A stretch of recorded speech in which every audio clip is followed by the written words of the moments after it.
Welcome back. I'm glad everybody made it, and that everybody saw the announcement that this is starting a little bit later than originally scheduled.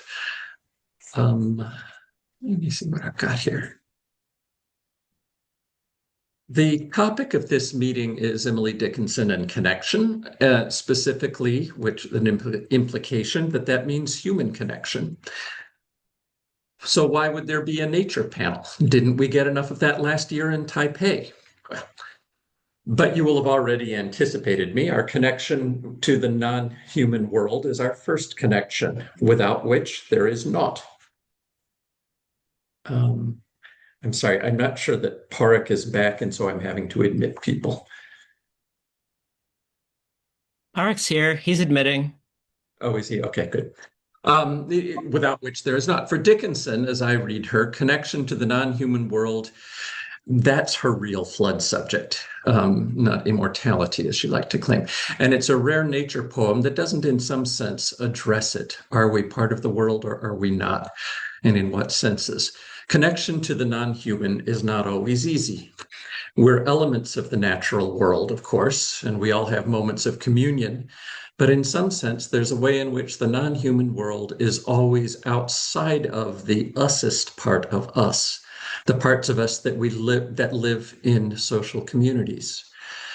Human encounters with the non-human are always mediated, not just in Dickinson, but everywhere, and by our own tools. Okay, sorry.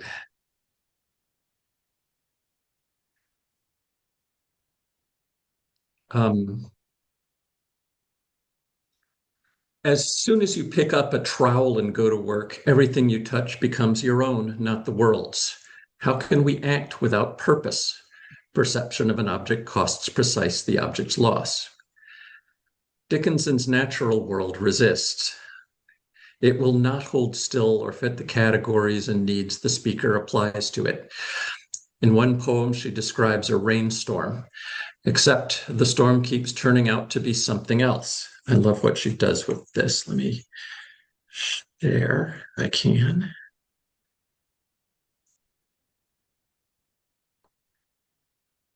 Whoops, that's not the one I need.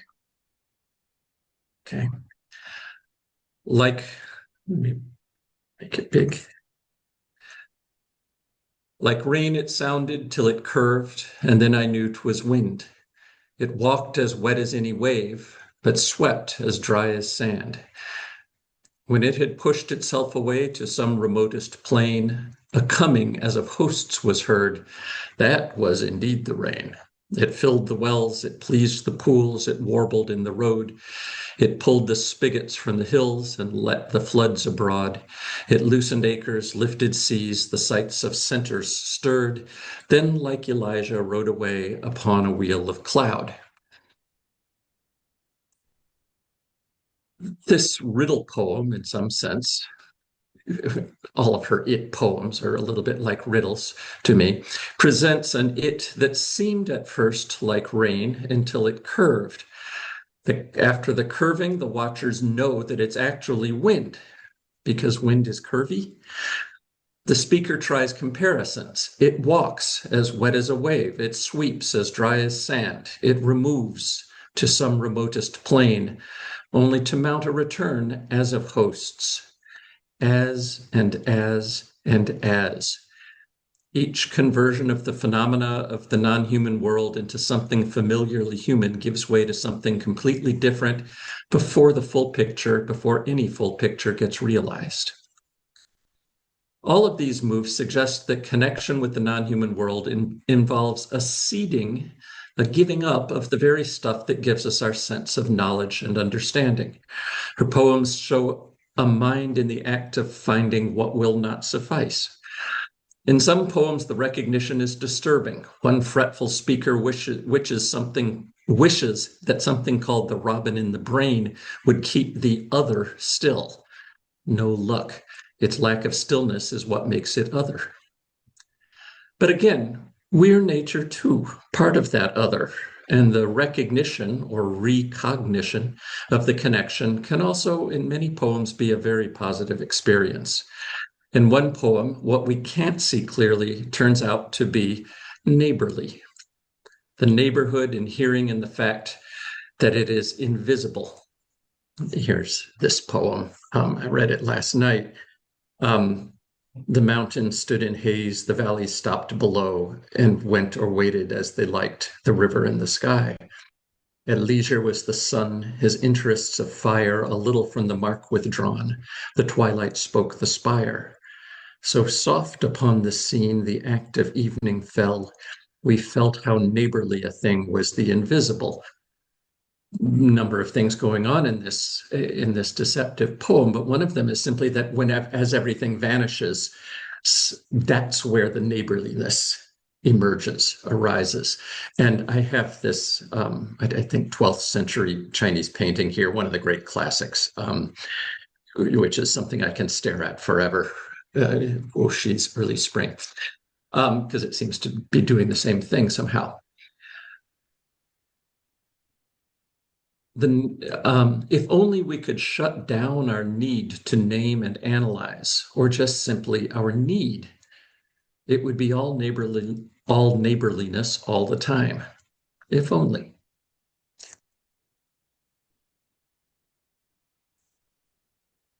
As imperceptibly as grief, all 5 different versions of it, and I'll show it better in a second, describes the end of summer, a frequent Dickinson topic.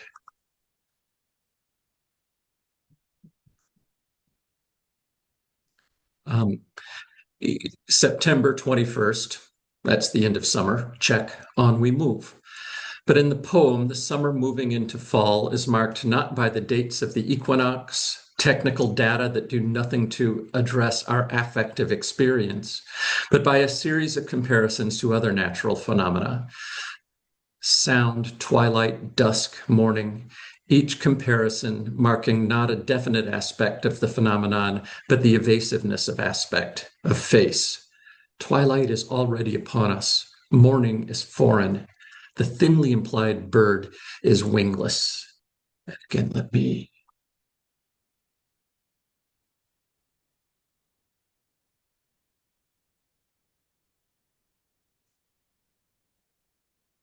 Can you see it, the poem, clearly? Okay. As imperceptibly as grief, the summer lapsed away the way all those things in the rain poem do, and in the mountain poem. Too imperceptible at last to feel like perfidy. A quietness distilled as twilight long begun, or nature spending with herself sequestered afternoon. The dusk drew early in, the morning foreign shone, a courteous yet harrowing grace as guest that would be gone. And thus without a wing or service of a keel, our summer made her light escape into the beautiful. As with the rain in the previous poem, the human figures, our ways of understanding where we are in the movement of time, get called up only to drift away and just end up muddying the picture. Yet as the analogies grow fainter and more evasive, their pattern reconnects us after all. It recreates not the picture that would fit our understanding, not the metronomic time that makes sense to us, but the experience of the phenomena. Instead of fixing it in human terms, she recreates the very abandonment of fixture, giving way to how the mind gets swept into the events, to mindless acceptance. This is part of a larger paper that I'm either writing or not writing, that looks at consciousness and phenomenology. It's informed by a book called The Blind Spot, by a group of philosophers and scientists who are thinking about the blind spot that science has always left itself, that leaves the human experience of phenomena out of it. Thus, at the end of the poem, when the summer makes her light escape, the series of descriptions has already enacted the escape route. the root of evanescence.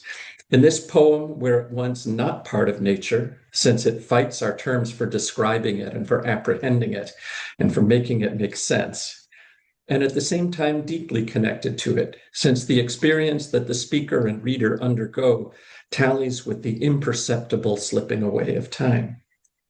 It slips away. That's what it does. And she has language that shows us that.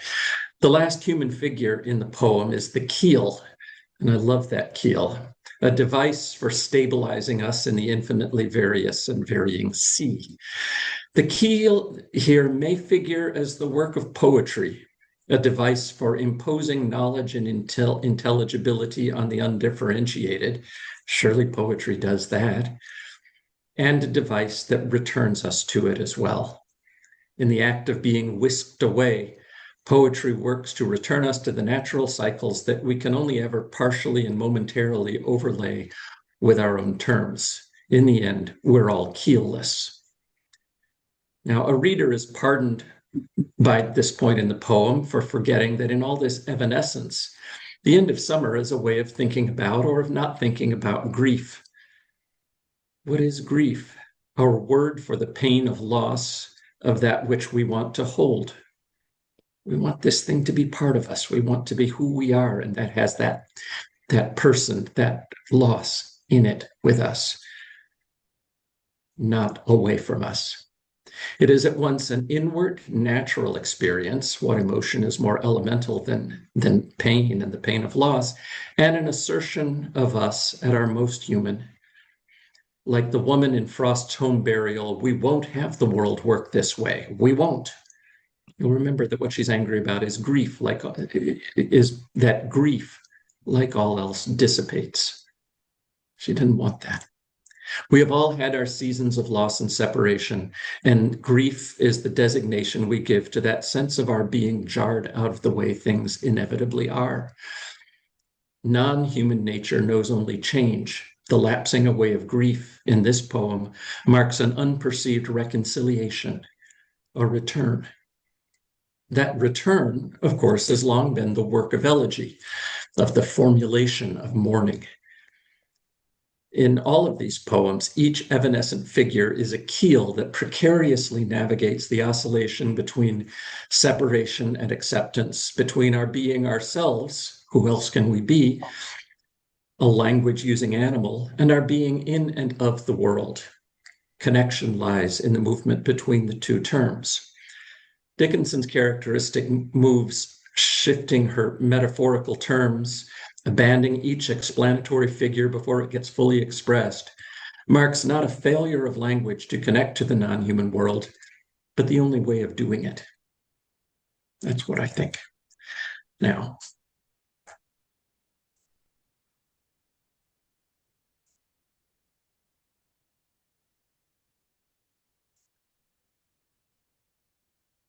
okay, why won't you go away? Here we go.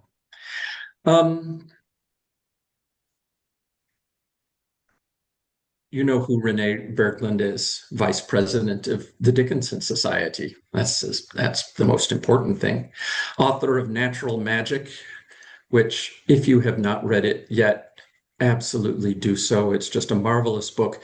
Even if you already know everything about Darwin and Dickinson, that simple concept that there was a thing for a long time called natural magic, and that was a category of human experience, of human understanding of the non-human world, is really important for us to get.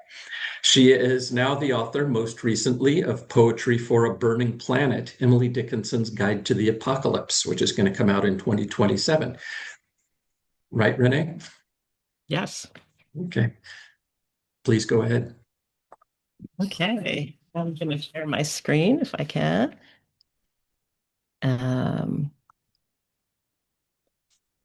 Here we go.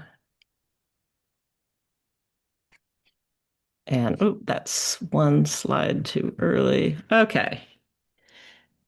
You can see my slides, right? Yeah? Yes. Okay, good. Thank you so much for inviting me to speak this afternoon.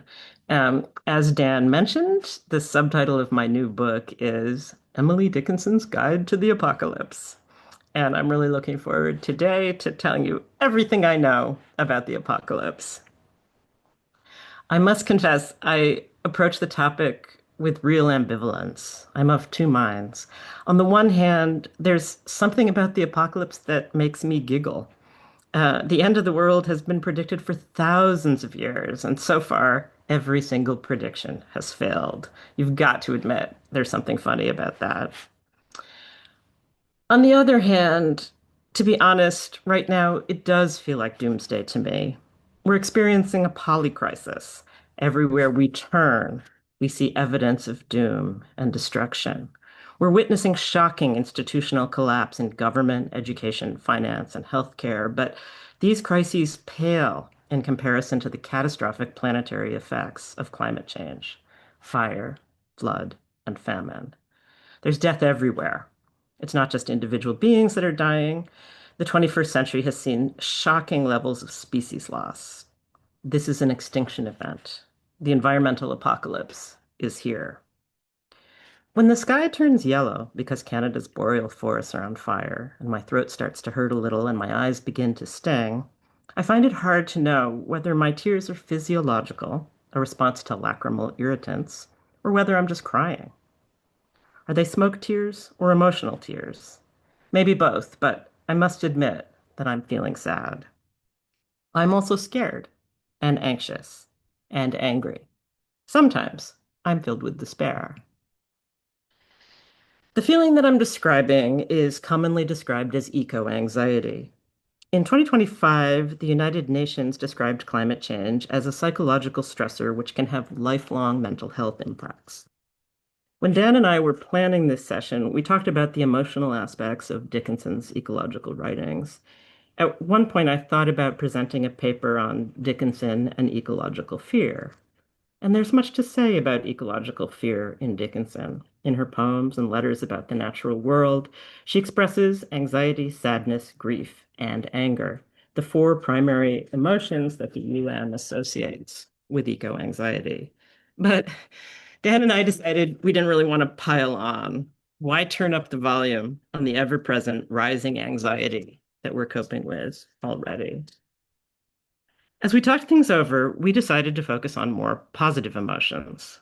Instead of ecological fear, I'm hoping we can consider ecological love. And by the same token, as we think about the apocalypse, let's not forget that the word did not originally have negative connotations. In ancient Greek, apocalypsis did not mean the end of the world. It just meant uncovering, lifting the veil, revealing the truth.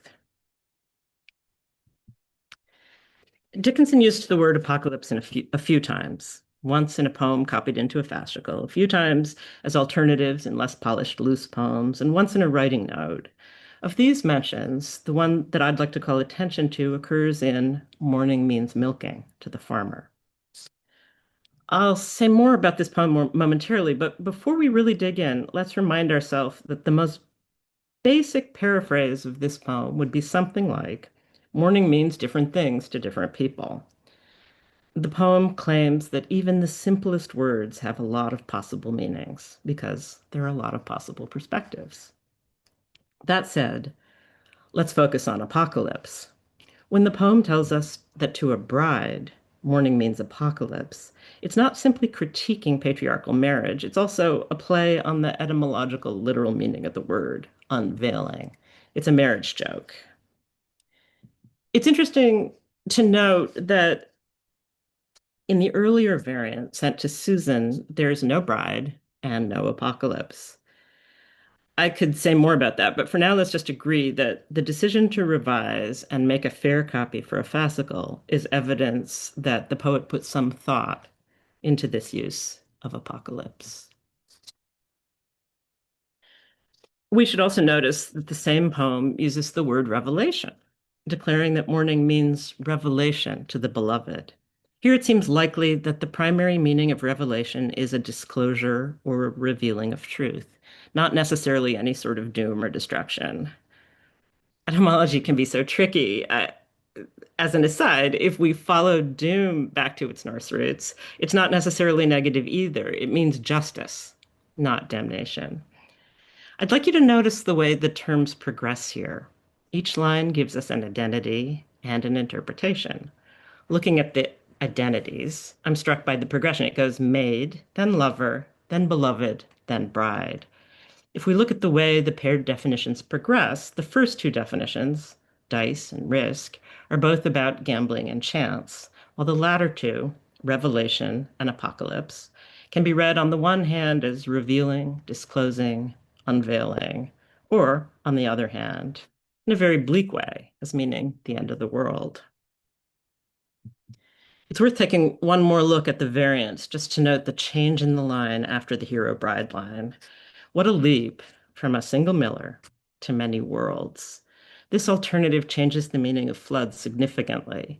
For the miller, depending on circumstances, a flood might be positive because it gives extra energy to a water wheel, or it might be destructive.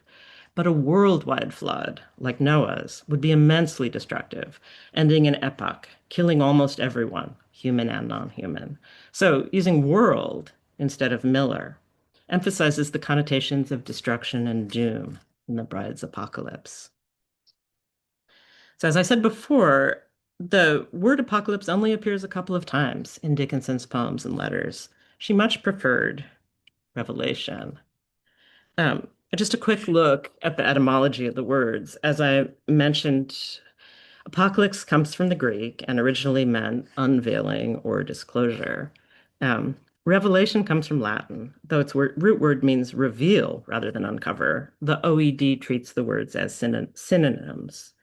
21st century usage tends to separate the terms more than they would have been separated in the 19th. Today, we tend to use apocalypse to mean the destruction of the world, while revelation is more often associated with epiphany. But for Dickinson, the words were close to synonymous.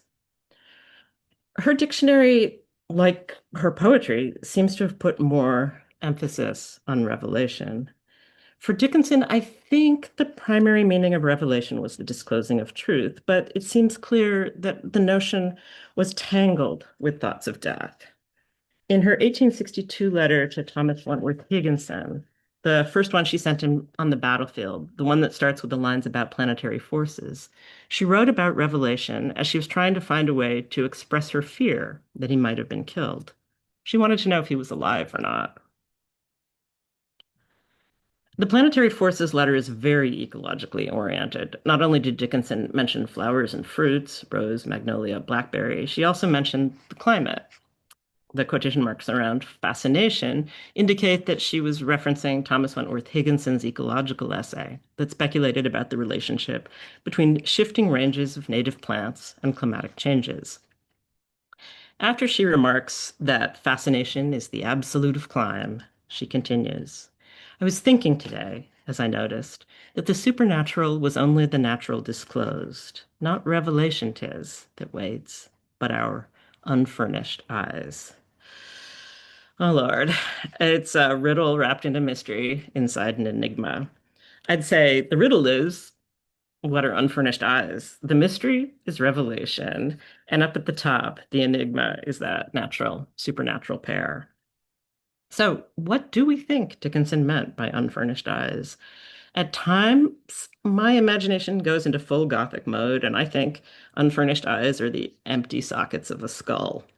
The nihilistic interpretation of these last two lines is that there's no ultimate truth to be revealed, that what awaits us is not enlightenment, but just the liquefaction and decay of our soft tissues. Dickinson is brave enough to gesture toward that prospect. But although there's a hint of memento mori in this letter, I really think the last two lines mean that we don't need to wait for God to reveal the truth to us, that the truth is here for us to see if we can just remove whatever obscures our vision. How, though? How can we see clearly? I think we need to get outside, metaphorically, think outside the box of convention and social expression, but also literally go outside, go blackberrying, smell the roses. The key line for me is the first line on this slide. I was thinking today as I noticed that the supernatural was only the natural disclosed. Do you see how she makes a distinction between thinking and noticing? She does not frame her idea as a speculation, but as an empirical observation. She noticed, and what she noticed was that when the natural world disclosed its essence, it was indistinguishable from the spiritual world. Dickinson makes a similar move in this letter poem to her brother, playing with earth and heaven, just as she had once played with the natural and supernatural. This example is less enigmatic. It's clear here that earth is just as good as heaven. In fact, the poem directly states that earth is heaven. Heaven, on the other hand, is treated with skepticism. It's good to be alive. I had the chance to hear Chris Miller speak about this letter and others earlier this week. She mentioned that Emily sent this letter to her brother as he recovered from an illness. Here again, as with the Planetary Forces letter 15 years before, she was expressing her deep affection for her correspondent, admitting her fear that they might be or have been near death, and humorously reminding them that being alive on Earth is probably better than the alternative. In her discussion, Chris spoke about the way the letters reveal the depth and breadth of Dickinson's friendships. She loved so many people, and she wrote them so many letters. She also loved a lot of non-human beings, plants and animals, of course, and also volcanoes, oceans, hills. So the revelation here is not simply that the supernatural is only the natural disclosed or that Earth is heaven. I think the underlying truth, Dickinson's big revelation, her apocalypse of meaning, is something about loving the world. So I want to tell you a story about love. My friend Susan got married at the homestead in the parlor in the 1980s. Her mother, Elizabeth Debevoise, was a resident curator at a time when the curator actually was a resident, actually lived in the house. And shortly after Susan and Jim married, they took some lilac cuttings from the big lilac bushes on the side of the house. Over the decades since, Susan and Jim have planted those lilacs outside every place they've lived. In 2022, when Jim died, Susan planted cuttings from the Dickinson lilacs beside his grave. You can see them, they're very small, right to the left and right of this image on either side. And you can also see the epitaph, a line from Dickinson, slightly obscured by roses. So, thinking about the lilacs makes me think about this poem. The lilac is an ancient shrub, likens a sunset to a giant spray of pale purple flowers. It's a beautiful poem. I love the way Dickinson works out her metaphor with botanical precision. In a lilac, the corolla is the purple petally part. The calyx is the bright green cup of sepals that holds the flower. The capsule comes later, after the blossoming. By capsule, she means seed pod. I want to note that calyx comes from Greek, from calyps, veil, or covering. Before the flower blossoms, the calyx covers the bud with a tight layer of green. Incidentally, if you go to see the Odyssey, watch out for Calypso, the nymph who keeps Odysseus captive and concealed. Pop culture references aside, I'm interested in the word because the lilac in flower is no longer covered by the calyx. So, in Emily Dickinson's botanical lexicon, the blossoming of a flower is an apocalypse. But also, she's repeating the idea we saw in the Planetary Forces letter and the Earth is Heaven letter, only she's phrasing it in a more scientific way. The Earth is a calyx, a veil. When it blossoms, it's crowned with beauty, gorgeous sunset colors. And when it ripens, it scatters stardust out into the cosmos. The poem continues, reminding us not to work too hard on dissecting the metaphor, simply because it's so obvious. We've all seen it. We know that sunsets can be so beautiful they stun us with awe and wonder. We know that it's the earth that shows us beauty. And we know, too, that the experience of beauty is deeply entangled with the experience of love. E.O. Wilson calls this biophilia, ecological love. We've all seen it. We've all felt it. So I don't really need to argue it. Okay, let not revelation by theses be detained. But what does this apocalypse of love and beauty reveal? Back for a moment to Susan Wright and Emily Dickinson's Lilacs. Look more closely at the epitaph under the roses. That's the big revelation, that love is all there is. Thank you for thinking this through with me. I feel like we're in an apocalyptic time, and it feels destructive and terrible. And all of us are prone to deep, dark spirals of eco-anxiety. The anxiety, sadness, grief, and anger are real, and they're worth paying attention to. But Dickinson speaks to this. When I started studying Dickinson seriously, many scholars were fighting the notion that she was reclusive. Others were arguing against labeling her sentimental. I think deep down, what they were objecting to was the idea that Dickinson was fearful or weak. She was neither. We should recognize her courage and her strength, and we should learn from it. We are living in a hateful time. This is a moment where some very loud voices denigrate positive emotions. Anxiety, sadness, grief, and anger dominate the conversation. But in Dickinson, we can see alternative emotions. Her poems are full of faith and hope and love, not dogmatic, but indeterminate, numinous, bright. Dickinson offers an alternative apocalypse, a powerful biophiliac revelation that love is all there is. The theme of this conference is connection. And in closing, I want to look at this letter sent to Dickinson's childhood friend, Mary Warner Crowell, when she moved away from Amherst in 1885, shortly before Dickinson's death. Saying goodbye, Dickinson wrote of their friendship. We this moment knew love marine and love terrene, love celestial too. So that's the final revelation. I believe that those of us who love Dickinson and read her carefully know this right now. We know love marine and love terrene and love celestial too. And that's the end of my talk.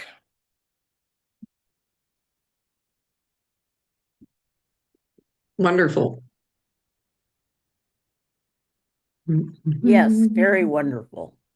Yeah, thank you so much. Before we go and talk about some of this, Renee, do you want to, you're right, your new book is about apocalypse. Do you want to talk a little bit more about it? Whet our appetites some more? Um, I'd much rather talk about the poems or answer questions Okay, okay. than It's talk not about my okay. whole book. In the book, I talk about the planet in a lot of different ways: an astronomical planet, and a geological planet, and an ecological planet. Um, but the themes keep turning around and around, right? It's these themes of revelation and apocalypse. But it looks like Jared has a question or a comment. Sort of yes and sort of both, maybe.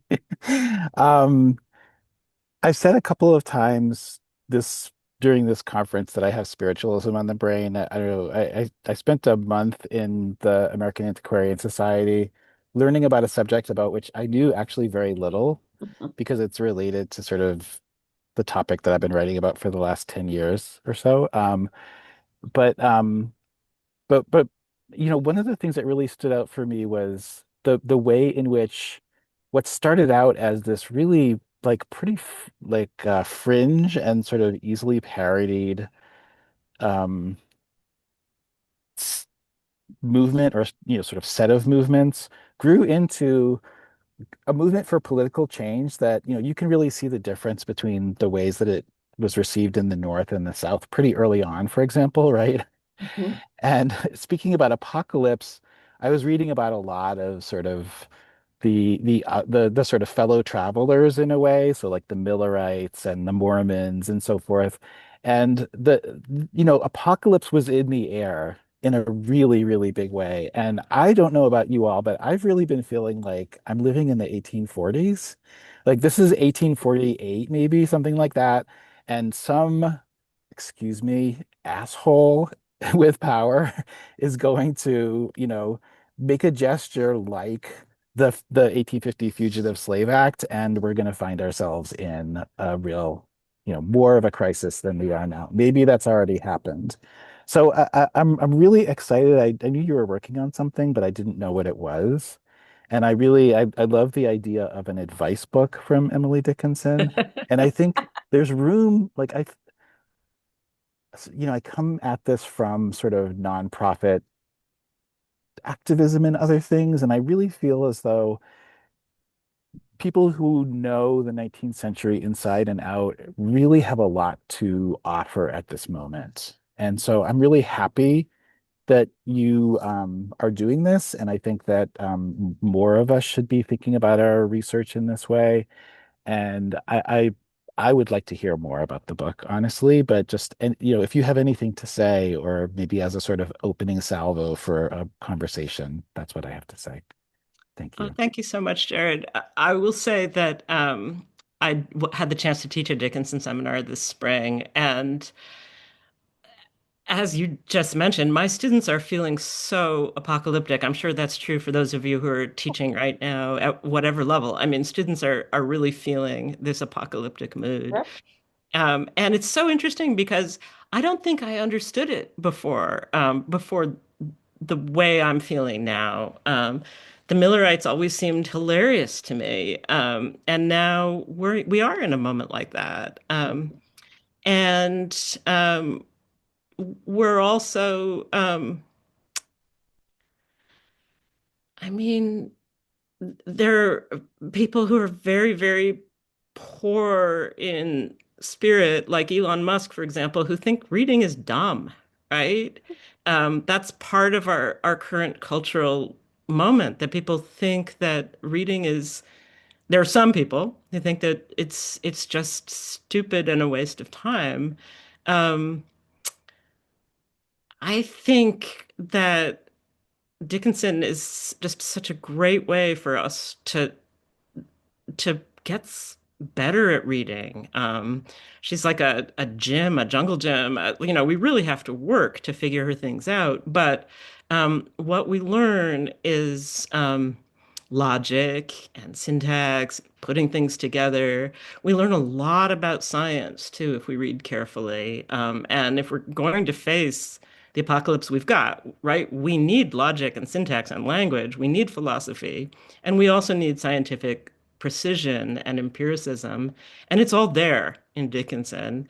Um, and I hope that I know you all agree with me that reading Dickinson actually helps us um, to face this apocalypse. So yeah, absolutely true. Eliza, you had a comment or a question. Thank you for the beautiful talk, Renee. You've brought out the way that uh, joy is intertwined with facing courageously facing the darker emotions. Um, and that's actually I love the way you've emphasized joy and talked about why. That makes so much sense. And yeah, I'm at a university that's uh, particularly fraught at the moment. It's apocalyptic in and of itself. It's imploding, and they're destroying the humanities actively. Um, so, but what I did want to ask you to talk about is the Dickinson is also, and you've chosen the poems where aesthetic beauty, the lilac, and the stardust covers a dark, or doesn't cover, but expresses something that we think of as dark, the explosion of the planet into oblivion, for example. And it's my sense that Dickinson really connects the darkness and the light. Um, and while I understand why you stressed what's less stressed and less often noted, I was wondering if you just might talk about that a little bit, the relationship between there are those poems where it doesn't end in a bright explosion of joy. Uh, I'm sure you know, narcotics cannot still the tooth that nibbles at the soul. And the underpinning of your argument is the dark spiral that we're all feeling. So I was just wondering if you could talk about Dickinson's dark spiral and how that relates to the joy in her poems. Oh, yeah. Thank you for that question, Eliza. I completely agree with you. I'm definitely trying, and I was trying in this paper to talk about joy, beauty, and love. But I also was trying to talk about courage. And what makes Dickinson so amazing, I think, is that she does courageously face and think about and embrace um, all kinds of anxiety and grief, destruction and death. She absolutely does. And so that even when she's doing the lilac, there's that sense that the seeds that are being scattered are somehow connected to death, right? There's death in everything as well as some sort of new life. Um, so I do think that that's there. I feel like I tried to say something about this in the talk that a lot of arguments that I heard when I was starting out as a Dickinson scholar were in one way or another trying to say, like, she wasn't a chicken, right? She wasn't scared. And I think I'm trying to extend that argument Yeah. to say that she really was not afraid, and that one of the reasons to read her is so that we can genuinely think about things that we'll all face, and that we do face personally and individually, and also as a species, right? I'm sure that, I mean, one of her very first poems was Sic Transit Gloria Mundi. She knew Yeah. absolutely that that everything dies, everyone dies, every species goes extinct. There's no question that she knew that. Um, and that's what I think makes her so helpful to me personally is that she faces that, she finds beauty, joy, and love, but she never denies or represses that darkness. And when I'm in the grips of my own paralyzing eco anxiety or other forms of anxiety, I actually find that really helpful. Um, and yeah, I think that's all I have to say about that. And I want to hear what Martha Nell has to say. First of all, thank you for this really splendid talk that just had me taking notes and getting very excited, and I really, really appreciate it. And I have a couple of things. I'll just, as context for what you're saying about the apocalyptic moment that we're all living in, I'm sure I'm not alone. I'm surrounded, Mary Lee and I are surrounded by federal workers. And many of them, not all of them, but many of them have lost their jobs, not for any good reason. A lot of the jobs were terminated right before they could start collecting benefits in full. They'll still have benefits, but I mean, what Musk and those little brats did was really mean. So people know that, but the cost of it has just been heart-wrenching. And a couple of our friends worked for, what is it, NASID, what the thing that they our aid to other countries that they dissolve, which protects us, which I think they don't understand. And then I was glad you commented on reading. That's the kind of attitude that develops when daddy pays to get you admitted to an Ivy League school or a state school or wherever. That's what happens is people think reading, that's not much fun. That's kind of a chore. I already know the answer. So a couple of other things. You made me think of one of my favorite poets, it's no secret to many people in this group, is Bruce Springsteen, but everything dies, baby. Maybe everything dies, baby. But maybe everything that dies comes back. And, you talk to a lot of scientists. I know I do. They talk about that, the coming back of things. Um, and then these are perfect connections to Whitman that were, because he certainly, look for me beneath your boot soles. And there's such a shift in Whitman after the Civil War. It's really dramatic. His mood, his tone. He doesn't believe any less in our making connections, but he also understood that brothers, and here in the great state of Maryland, people were on both sides of the Civil War living side by side. And I'm not kidding. And brothers killed brothers, cousins killed cousins. And my last comment while I'm yakking on is I had to leave the meeting yesterday for a family thing. And in that, I heard what I already knew about many of them, but I certainly knew about my sister. My sister thinks, and therefore we just can't talk about this. She thanked God for Cankles or Nodfather. I think that's what Elizabeth, my nickname that she liked, because he is it's not Nebuchadnezzar, it's another king, that Cyrus maybe, um, who is going to preside over the end of this country and the end of the world while the Lord comes back. They believe this. They do. They talk, and I mean, yesterday I was at a funeral. I had to zoom out and zoom in. They were talking about this as hope. And I was just like, oh my God, Martha, don't say anything. It's really, don't say that here. And I didn't. But I'm not sure people in our spheres realize how they really believe this, and they'll do anything to try to make it happen. Thank you for letting me rant, but more importantly, thank you for your wonderful work and your wonderful talk. And I put in the chat, natural magic is mandatory reading. It's just not optional, folks. So. Oh, thank you so much for that comment, Martha Nell. I agree with you completely.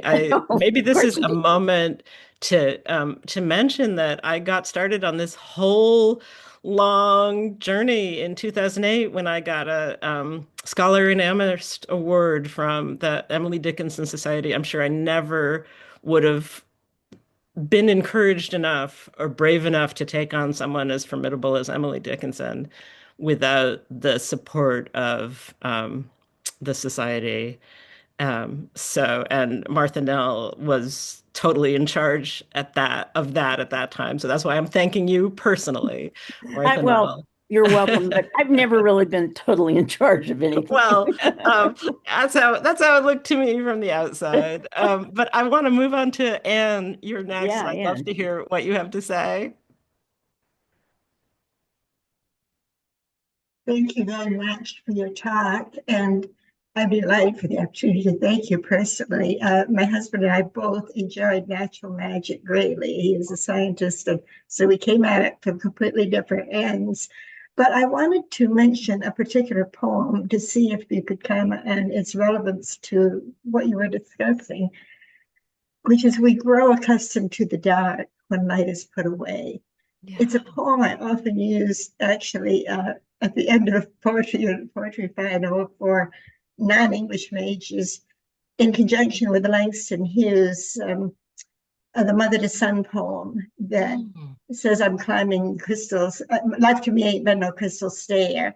Because at the end of Emily's poem, she's saying, so you go out into the darkness and you've stepped out of the circle of the light from your neighbor's lamp or city students, the porch light, whatever. and you can't see a thing at first. And he's saying at the end, either the darkness will alter, the problem will improve, or you will get used to it. And that's not really what we would like prefer to hear. But Right. that's what she has to say to us. It's not just in the face of death, but when you have to go one step after another into that darkness. Right. And like Yeah. so straight, you will get used to it. You will see a little better after a while. I thought that was a remarkable example of her courage. Oh, yeah. Thank you for reminding me of that poem. And I guess I'd respond by saying I didn't really used to like Elizabeth Barrett Browning very much, but I always loved what Dickinson wrote, that the dark felt beautiful when she read Barrett Browning. And I actually, through Dickinson, I've come to like Barrett Browning as well. But I think that Dickinson, I think what I'm trying to describe that Dickinson can do for us, I suspect that Dickinson found that same sort of connection, encouragement, bravery in Keats and Barrett Browning. Um, and in that little list, when she introduces herself, it's Keats, it's Barrett Browning. I don't know why she doesn't admit to Tennyson. She should put him right in there, but she doesn't say it. And she also says the Book of Revelations right there. So they're all connected for her. Those are the things I think that make the dark feel beautiful for her. And she's the one who makes the dark feel beautiful for me, I would say. Now I'm going to find out what Elizabeth has to say. So that was absolutely beautiful. And thank you for the personal recollections that you interwove so well with that. So you just mentioned two of the writers or that I was thinking about. One is Revelations, the other was Keats. And in particular, in that poem that you mentioned, right, that was that love is all there is all we know of love. So I'm wondering about that because to me, you were just talking about how we learn logic from Dickinson, and so much we do. That sounds to me, though, very much like a tautology, right? Right. And in fact, it sounds very much like an echo in certain respects to, um, beauty is truth, truth, beauty, right? Which is something that she might have, in fact, learned from Keats. And so I'm wondering about that. And you spoke about millennialism. I also have, several thoughts. I mean, the whole idea of what she would have thought of millennialism in the 19th century, and particularly other writers who invoke the idea of the apocalypse, namely Poe, like at the end of The City and the Sea, which has a very apocalyptic moment. Everything, it's like scorch and burn, everything's done. Um, but with respect to that particular poem, even the lilac is a fascinating image because it's an early flower, early blooming. It kind of suggests this idea of renewal, right? Um, with respect to that poem, I'm wondering, I mean, Revelation is in the other poem, right? But I would suspect she's very suspicious of this whole idea, right? I think that's pretty fair to say, of the idea of revelation. If, does logic, as she's suggesting in that poem, that love is all there is all we need to know, reach its limit at some point, right? And if we don't have recourse to religious faith or to traditional Christian doctrinal faith, as articulated in the Revelation, then what do we have recourse to? What do Earth. okay, but that's what I'd like to hear more of. Like, where do you see her going, and why the recognition of love, obviously, and what do we turn to then for Dickinson, for you? Yeah, so I think we turn to Earth. The fact that Earth is heaven, whether heaven is heaven or not, I think is where she goes. Um, that's why I love the calyx of the lilac being the earth itself, being that sort of both the veil and the thing that blossoms at the same time. That's such a cool botanical image for me. Um, so Elizabeth, there were so many parts to your comment. That's and feel free to, Yeah, just meditate. But it just seems like that whole idea of it's patent, it's self-evident love, right? right, Like the right, earth, it's in front of us, so right, that we should probably intuit it right. without having to have all the apparatus to explain it. Right. Yeah. Just look with our unfurnished eyes. But how in the heck are you going to unfurnish your own eyes? I don't know. Like, how would you do that? Um, yeah. So your comment is really rich, and there's a lot that I would want to respond to. I do agree with you completely about the truth beauty tautology. And as I've been writing this, I've been having some trouble just coming up with language to talk about those things that to me seem like Platonic ideals, truth, beauty, love, hope, faith. There's lots of them. They all seem, and it's hard to know exactly how to speak about them.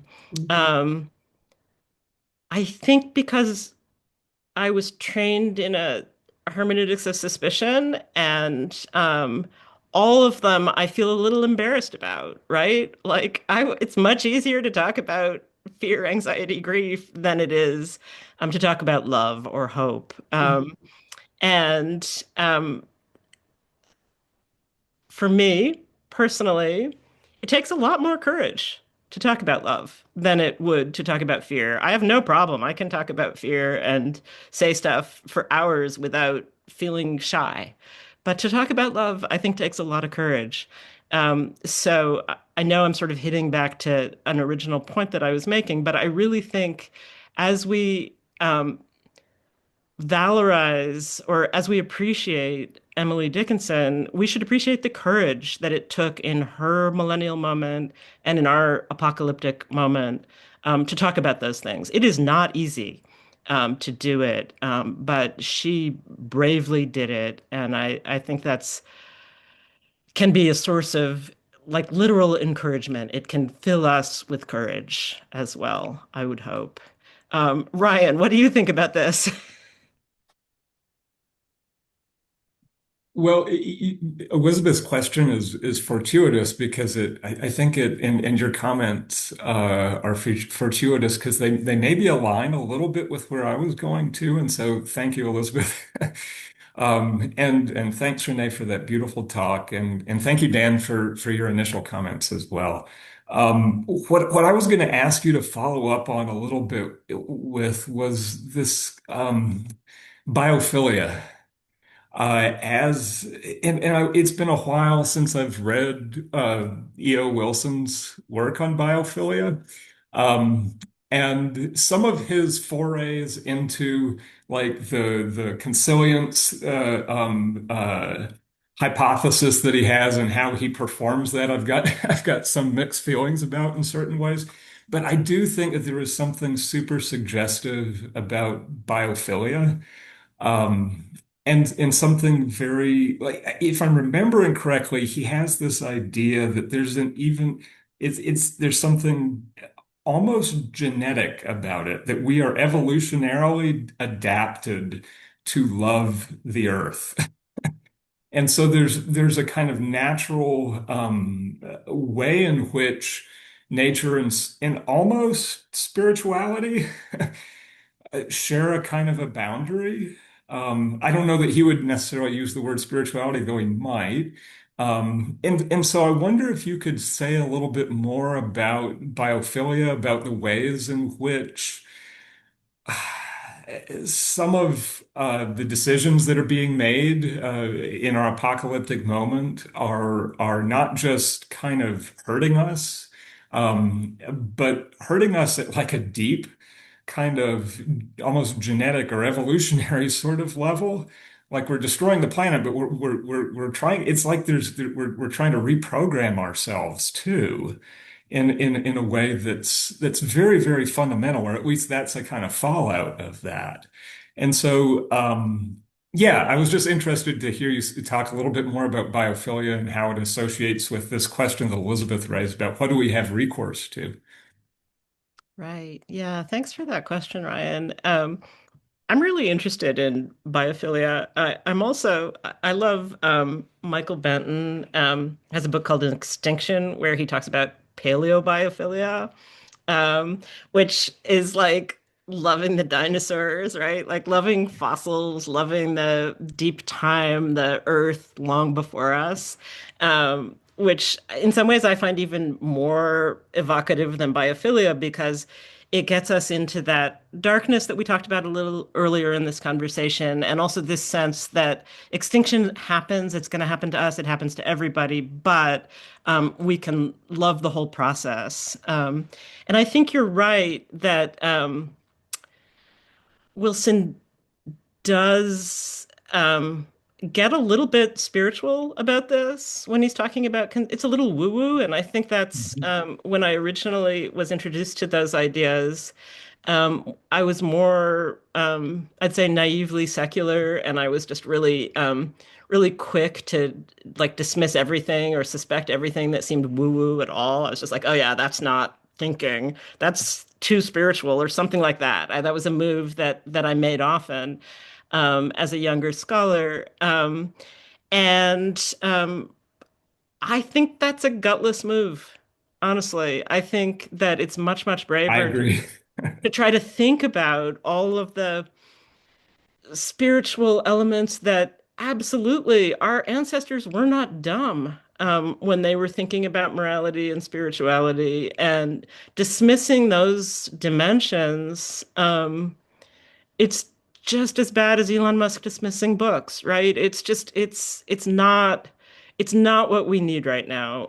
What we need right now is to pay attention to our ancestors, not just the ones who wrote books, but Yeah.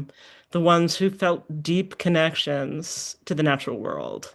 Um, and so I'm starting to preach, but that's what I really think. We need those connections, absolutely. And yes, maybe I'll ask Kelly what she thinks about this. Yes, can you hear me? Yes. Okay. Anyways, thank you so much for your talk. I missed part of the beginning. I was walking my dog. And I like the topic of love a lot. And I wrote my dissertation on Emily Dickinson many years ago.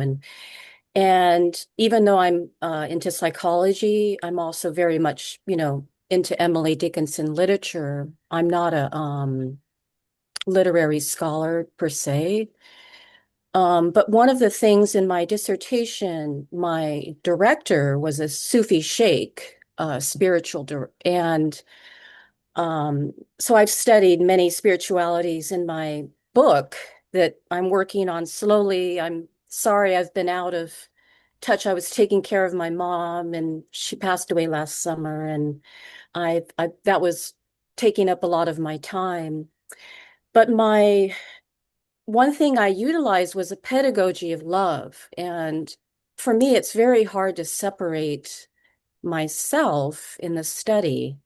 Um, so all of you are, many literary people here. I don't, I want, don't want to leave myself out. And love has guided me. Her words have guided me. I used hermeneutics as well. So I didn't know if you any struggle there with when you love something so much, Um, and the other, one of her poems has guided me. I'll probably misquote, but nature, human nature, and the divine. And I really felt like she never left nature out. And I think that speaks to the courage.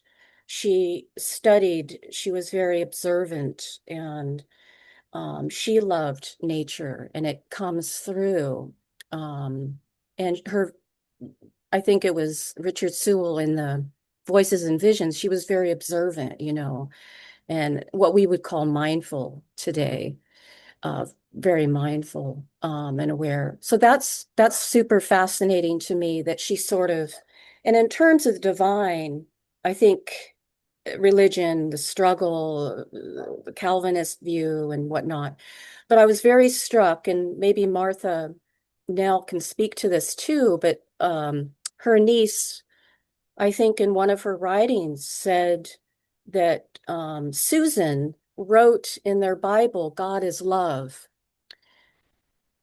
So Susan wrote in Maddie's Bible, and God is love. And I just thought they really, that value that they found, something that helped them, all of them through, and they shared that. Um, and I know this may seem controversial, but I think Wadsworth as well held that for her in some way. So I don't know if it's a question, Renee, or more of a contemplation, meditation. That's all. Oh, thank you so much for your contemplative comment. I guess one thing I really loved that you said was, oh, I think I tend to, when I emphasize her precise observation, I tend to go to, she was a scientist, she was experimenting, she was empirical, and you went a different direction. You went toward mindfulness and meditation, and of course. Um, they're not contradictory, right? You can be both empirical and mindful, and the precise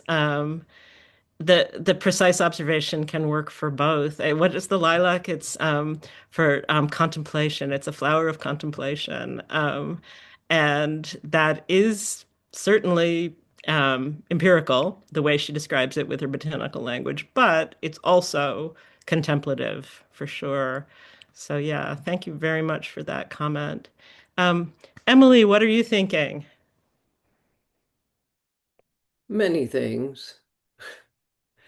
Um, Kelly, I especially appreciated your bringing mindfulness into this and that distinction, Renee, that you made about the acute observation of the scientist and mindfulness, the awareness with the self, which brings me back to the poem that Anne mentioned, and that's We Grow Accustomed to the Dark.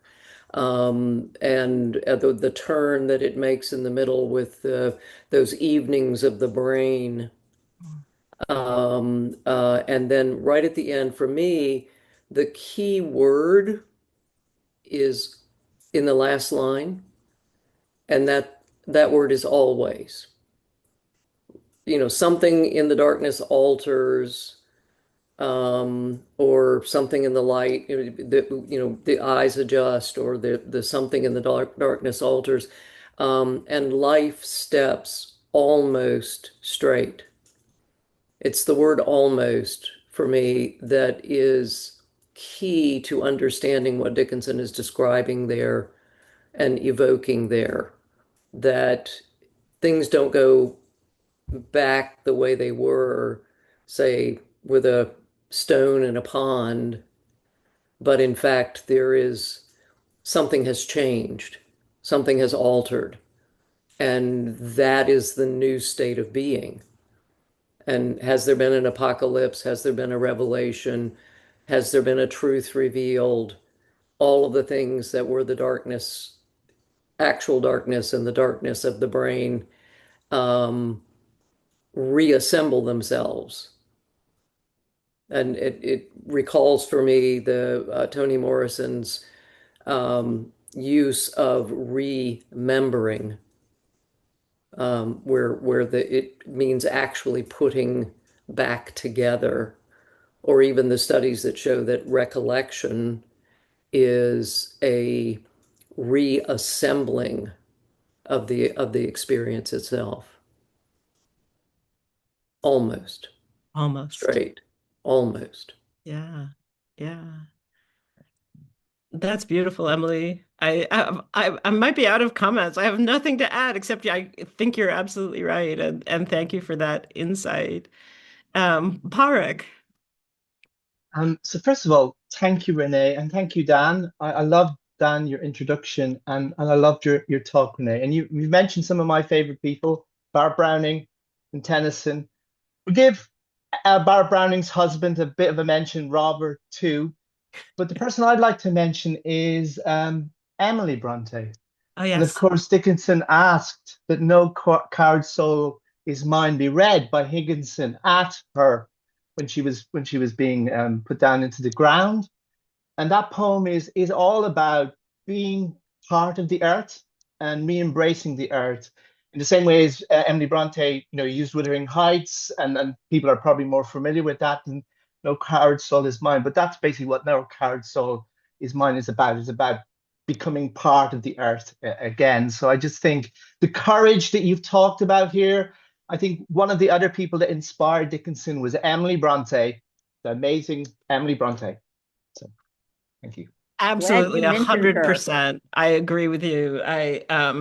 No Coward Soul Is Mine, and In Memoriam are sort of keystones of my geology chapter. And I just absolutely think you're right about that.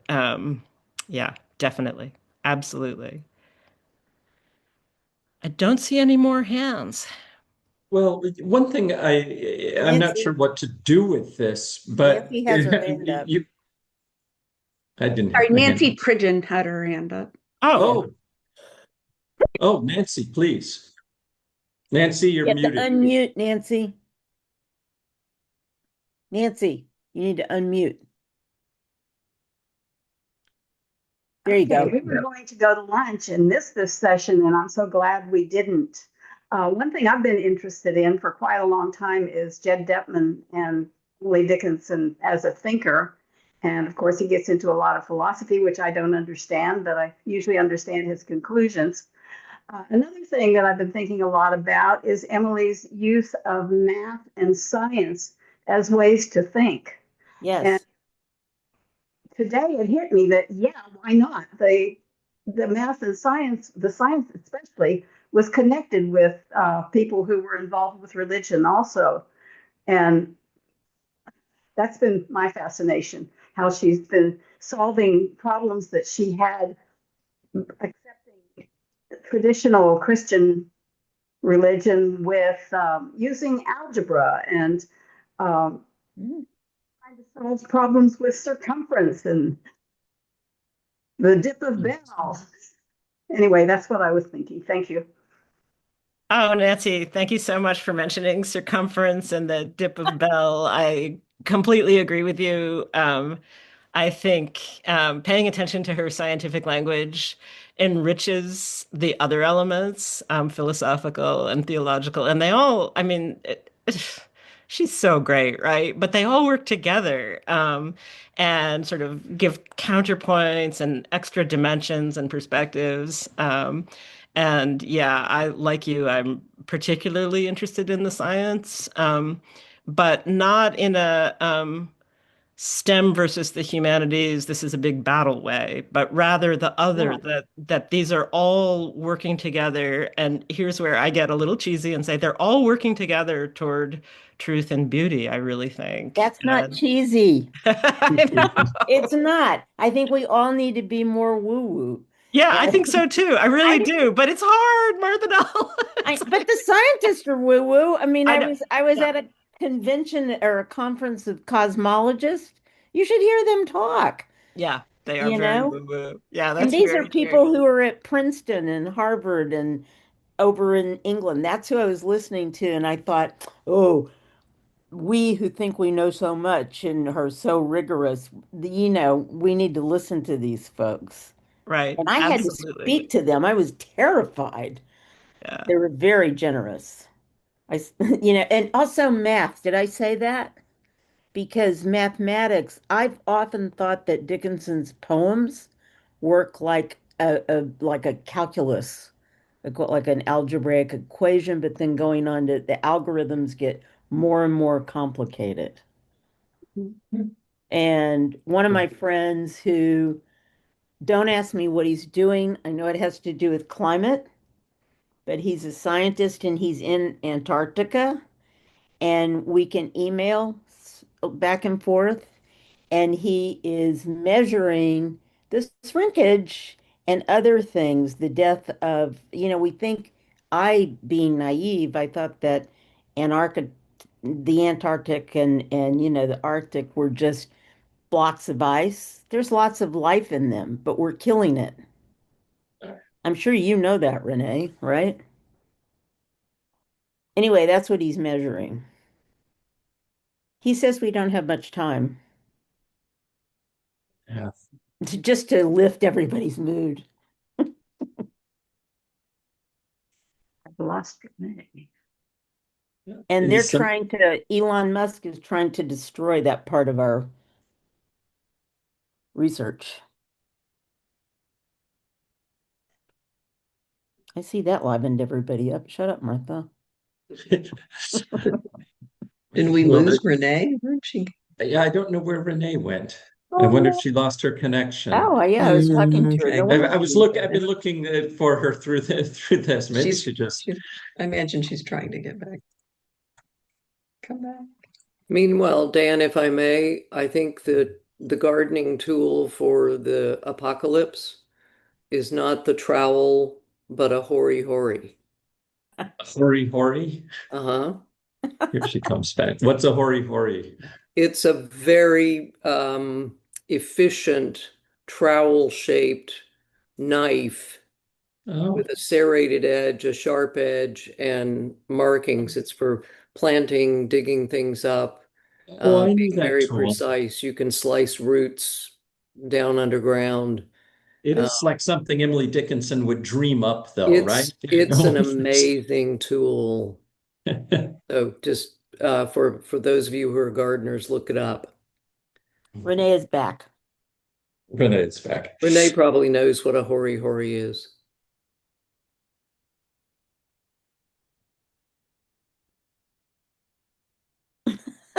Emily, was that your question? You had raised your hand again?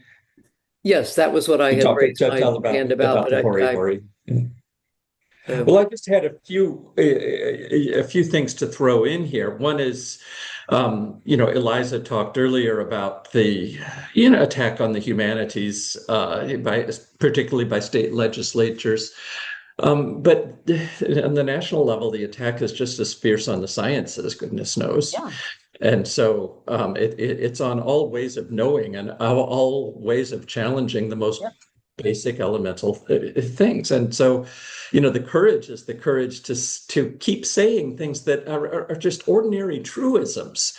I mean, I've said this several times in different contexts over the past few days, but so many experiences I've had lately that for my whole life would have been sort of very ordinary and not even worth repeating have suddenly become political acts, meaningful acts. We took the kids down to, I'm sort of step parent to a couple of kids born in Ethiopia. So we took them down to Atlanta to see Morehouse and Clark and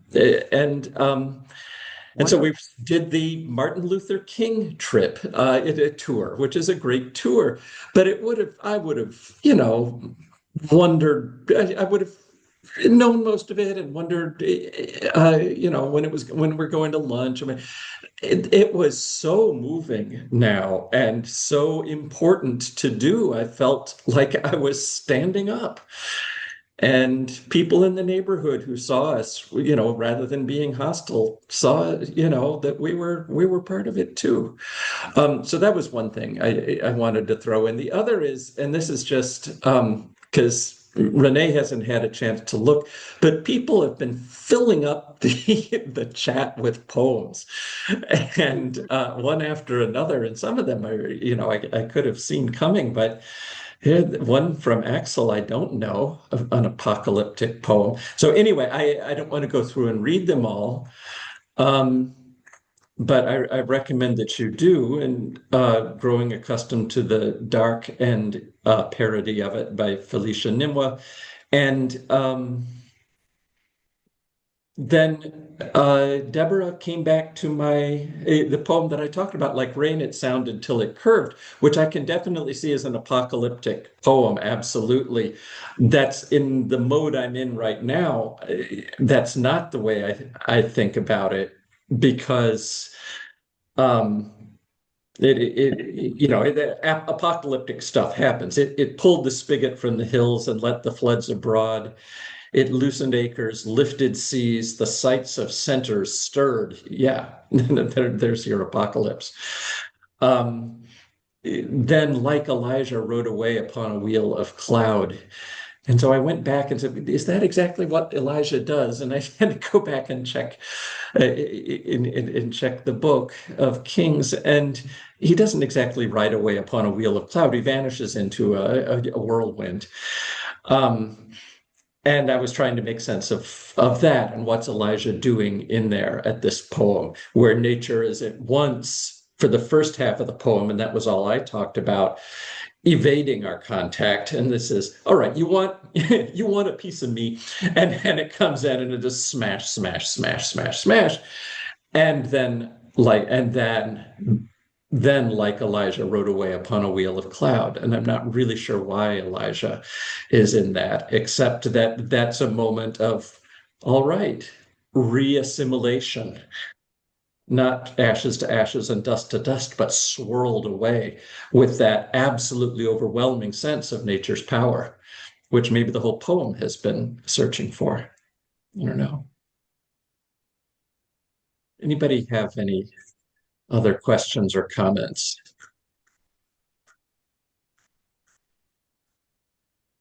It's a whirlwind in a chariot of fire. Yes. No, Elijah doesn't vanish in a chariot of fire, does he? Yes, in a chariot of fire lifted by a whirlwind. Oh, but lifted by a whirlwind. That's He, right. he escapes into a cave. Yeah. And hears the still small voice. Yes. Yes. And then he's taken up in a chariot of fire.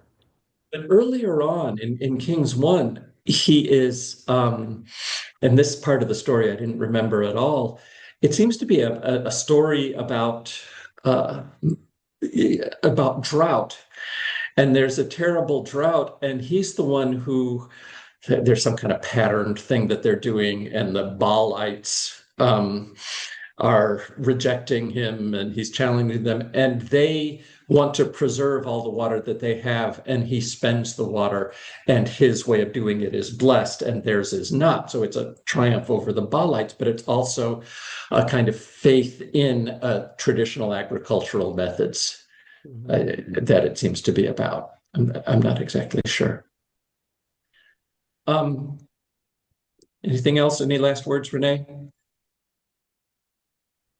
Not really. I am now here on my phone and on my computer because the Wi-Fi came back. But I just want to thank you all. This has been a lovely conversation. And I Thank you. I don't love online connection, but also I do think that it gives us the chance to talk from all around the world, and I'm so grateful for that. So thank you. Thank you, Renee. Thank you very much. We'll all be back a little before 3 for pedagogy. And y'all just remember this. The humanities are not a luxury. Absolutely. And the essay I wrote on that and published in, I think it was 2011, gets downloaded almost more than any of my other essays. That's great. I can distribute it somehow. I tried to do it here, but I think it went to places where you're going to have to pay. I didn't mean to do that. I'm sorry, but I'll try to send a PDF to everybody or make it available. There's nothing special about it except that the death of humanities had been predicted since the late 19th century. It's like this isn't new. And you heard me correctly, the late 19th century, not the late 20th century. And we've been having a discussion in chat. I'm fortunate in that the scientists I know love the humanities. I think it was Felicia, was it you who said, well, I don't know about that? And you're right, not all do, but a lot do. It was me, but that's Felicia Nimua. I know, I'm a teacher, and I have science students who love the humanities and science students who think it's a waste of time, and many in the middle. Yeah, well, the full-blown scientists who really make it, I think they probably love the humanities. Not all the And they ones love poetry. I mean, wow. So I'd love to think that was true, but the scientists I know, not a huge sample. Some do and some don't. And by the way, Emily Dickinson is being read. Since I made my comment about Kent a while ago, I've gotten a message from him. He's reading Emily Dickinson in Antarctica right now. Wow. Wonderful. Maybe we should open a chapter there.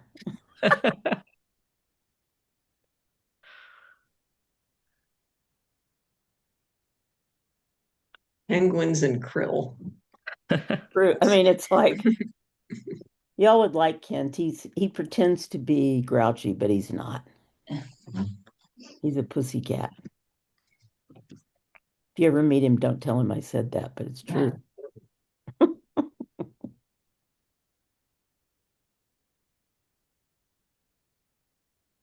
But yeah, go out and roll in the grass. Yeah, we have half an hour or so. Is that right, Go Ken? smoke Is some that grass, right, whatever Dan? you When want does to the do. next one start? We've got an hour before the next one starts. I mean, these extra pieces of time, some of them came from the fact that I had to move some sessions around that were going to take up a lot of time. They